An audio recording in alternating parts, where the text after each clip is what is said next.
يا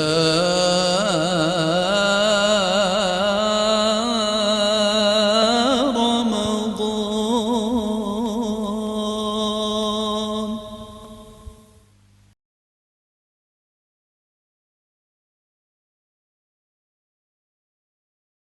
أعوذ بالله من الشيطان الرجيم. بسم الله الرحمن الرحيم. الحمد لله والصلاة والسلام على رسول الله. Hürmetli qarindoshlar.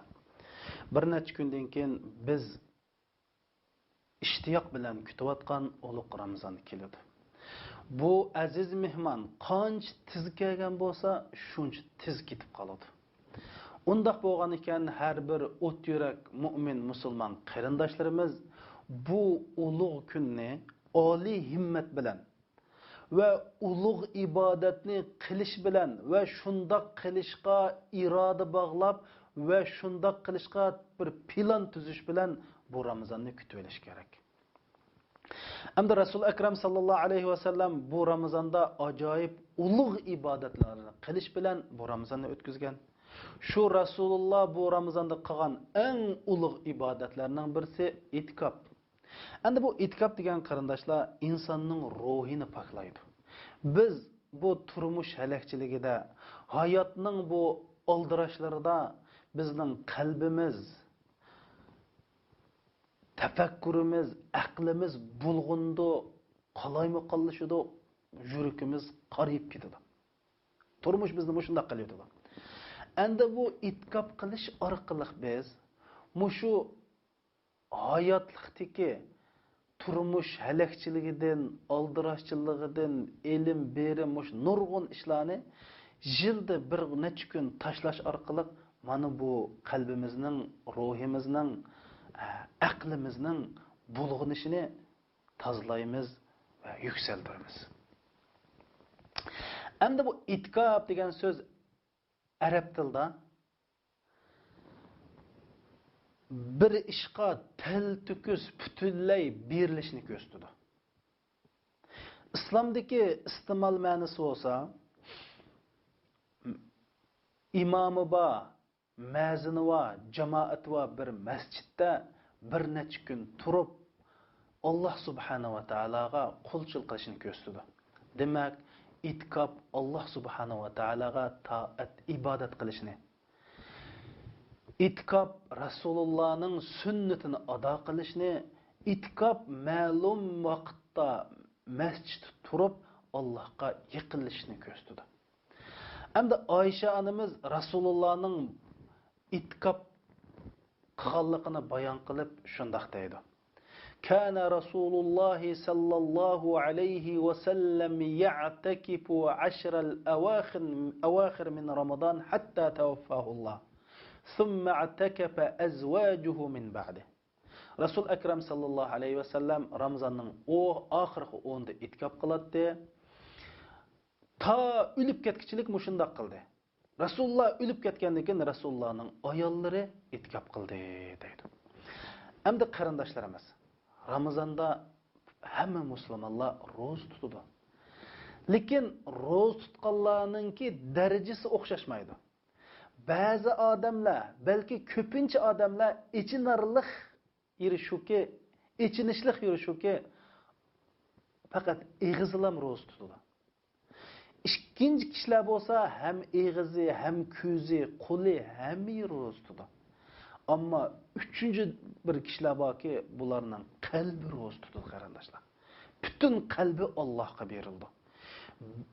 Bir günde 24 saatning az bo'lganda 12 saati Allohni zikr qilish, Allohga toat ibodat qilish bilan mashg'ul bo'ladi. Unda bo'lgan ekan biz bu ulug' kunlarni haqiqiy ro'zqchilarning ro'zini tutib o'tkazishga tirishishimiz kerak. Abu Hurayra radhiyallohu anhu shunday deydi. Rasul Akram sallallahu aleyhi ve sellem her Ramazanda 10 gün itikaf kılattı. Ama ölüp gitadigan yildeki Ramazanda 20 gün itikaf kıldı deydi. Ayşe anamız Resulullah'ın ki muşu Ramazan'ın ahirki 10'da muşu ahirki 10'da dedi. Resulullah iştanın beğini pişik bağlap keçillerini uxlamay Bütün ailesini ibadatga safarbar qilib mushundaq o'tkazadi deydi. Mana bu biz Rasulimizning Ramazonni qilgan toat ibodatlari qarindoshlar. Bizmi mana mushu ulug' Ramazonni mushundaq Rasululloh qanday o'tkazgan bo'lsa, shundaq o'tkazishga hozirdan boshlab bel bog'lashimiz, hozirdan boshlab planlashimiz kerak. Endi bir yilda 365 kun bor. Bu kunlarda biz bola boqimiz, jon boqimiz, pul topimiz, uni qilamiz, buni qilamiz deb turmushninki halakchiligida bo'lamiz. Endi mush Ramazonda 10 kun itkob qilib qo'ysak, butun mahluqotlar bilan bo'lgan aloqamizni uzib, butun ilm bilim, dunyo mashg'ulotlarini tashlab Alloh bilan aloqa qilsak, bu bizningki biri Ramazonga bo'lgan astoydilligimizni, ikkinchisi ma qalbimizni, ruhimizni bir poklashning nati yaxshi fursati qarindoshlar.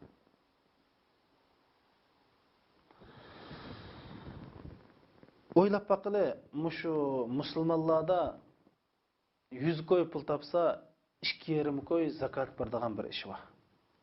Endi Ramazonda 10 kun itkob qilsangiz, 365 kunning 2,5% to'g'ri keldi.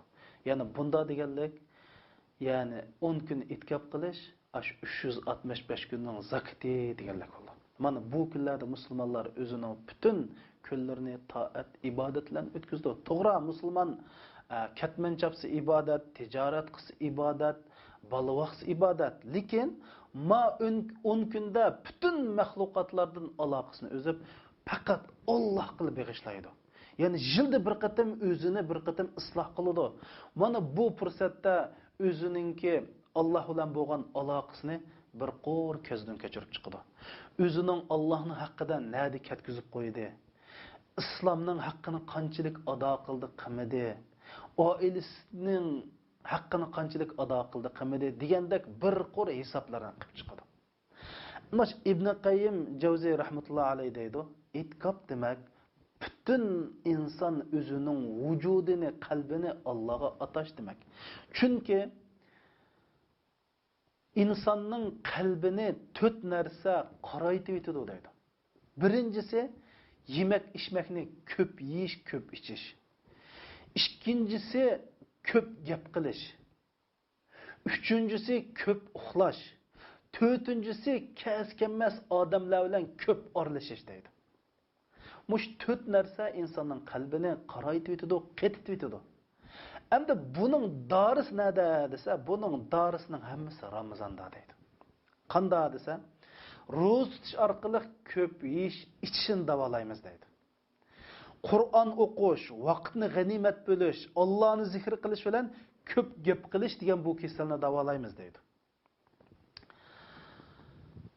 Kechalari tarovih o'qish, qiyomul layl o'qish bilan ko'p uxlashdan iborat bu kasalni davolaymiz. İtkob qilish orqali butun mahluqotlar bilan bo'lgan aloqamizni uzib, faqat Alloh bilan bo'lgan aloqamizni qo'yib, mush orqali uning bilan ko'p aralashishdan iborat bu kasalni davolaymiz.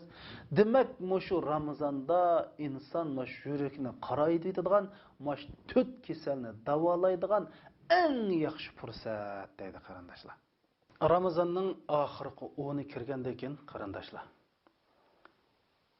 Demak, bu Ramazonning ketib qoldiganligining derik.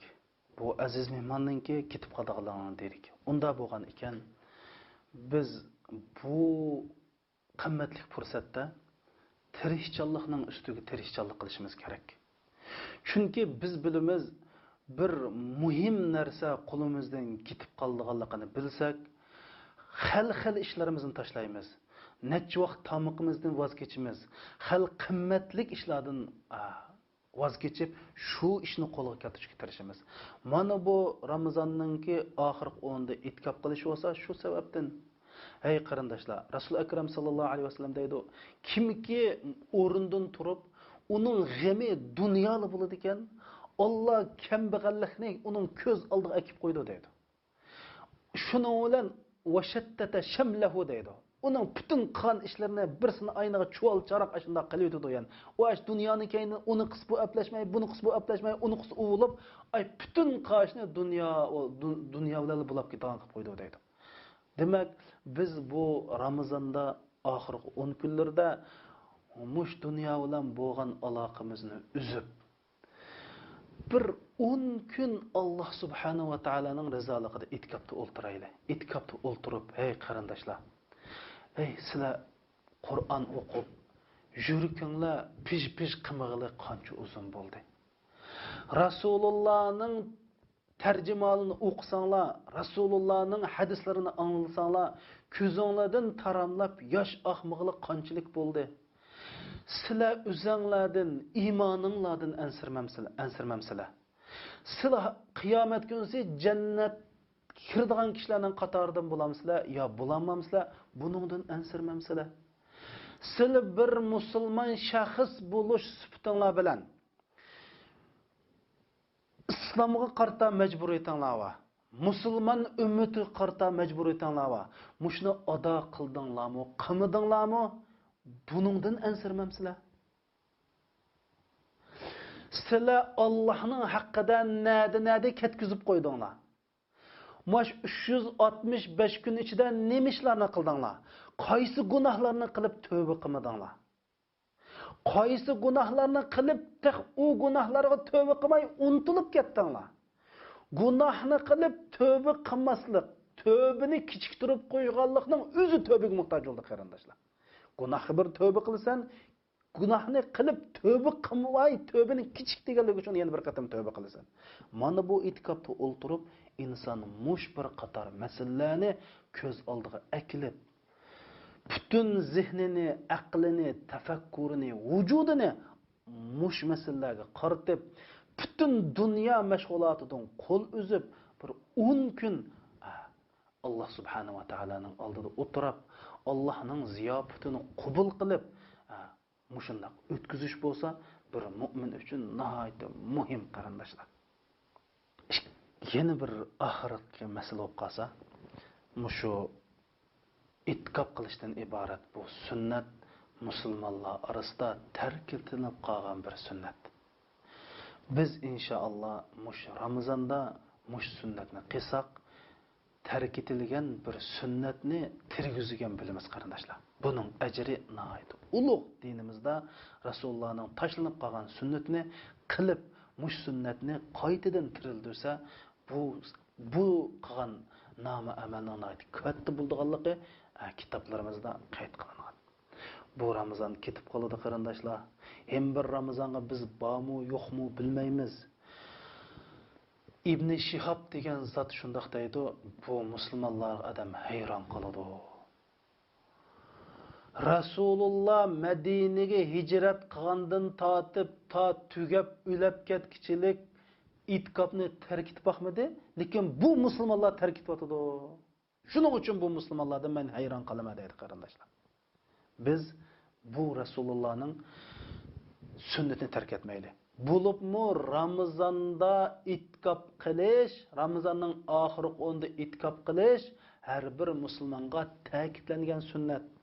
Yani kilip bu Ramazan'ın ahir 10'da Kadir keçisi var. 1000 aylık ibadetinin ecri birildiğin kadir keçisi var qarindoshlar.